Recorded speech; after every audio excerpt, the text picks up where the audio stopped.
The definition of consent is permission to do something, and in the context of a relationship, often means permission to engage in sexual acts.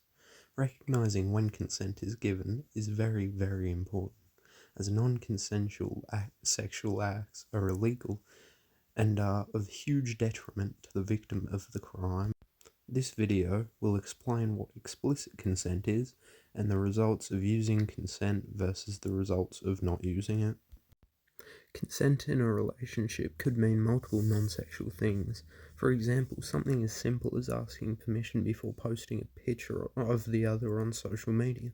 But generally, consent is meant in a sexual context, and is to be given before sexual activities are performed.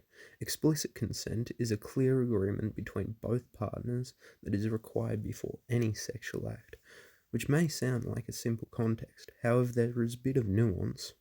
For a start, consent is continuous, meaning that if either partner is no longer willing to partake in any sexual act, then they are under no obligation to continue, even if they had given consent prior.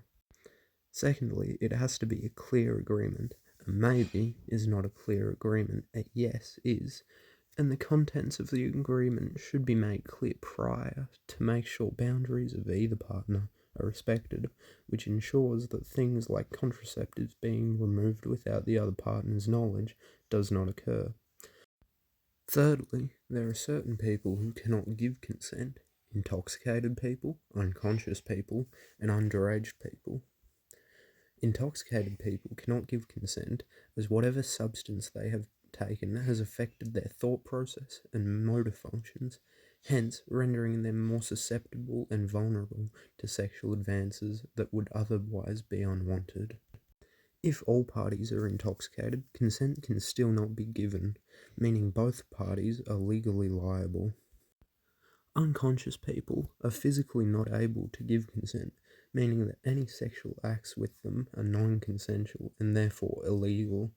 The consent laws regarding age vary from state to state, but in Tasmania, 12-year-olds and under are unable to give any consent. 12 to 15-year-olds are unable to give consent if they are with someone who is more than 3 years older. 15 and 16-year-olds are unable to give consent if they are with someone who is more than 5 years older, and 17-year-olds can give consent to anyone 17 years or older. Fourthly, consent has to be enthusiastic and freely given. If a partner says yes, but is unenthusiastic, then it is better off to not engage in any sexual act. If one is not positively sure that they want it, similarly, if consent is given because of threats or uneven power dynamics, then it is not freely given and not consensual. Consent not being given can result in long-lasting trauma for the person who did not give consent, and legal repercussions for the person who did not get consent. Sex-related crimes are legally known as sexual assault and include crimes such as rape, which is forcible and non-consensual sexual acts perpetrated on the victim, non-consensual sex, and statutory rape, which is having sex with an underage person. All of these crimes will give the perpetrator a lengthy prison sentence, and they will have to become a registered sex offender, which will make the rest of their life very hard in terms of working opportunities. This is why consent is absolutely essential for a healthy sexual relationship, both partners being willing and in a clear agreement of what they are about to do is the best way to ensure safety and security when engaging in sexual acts.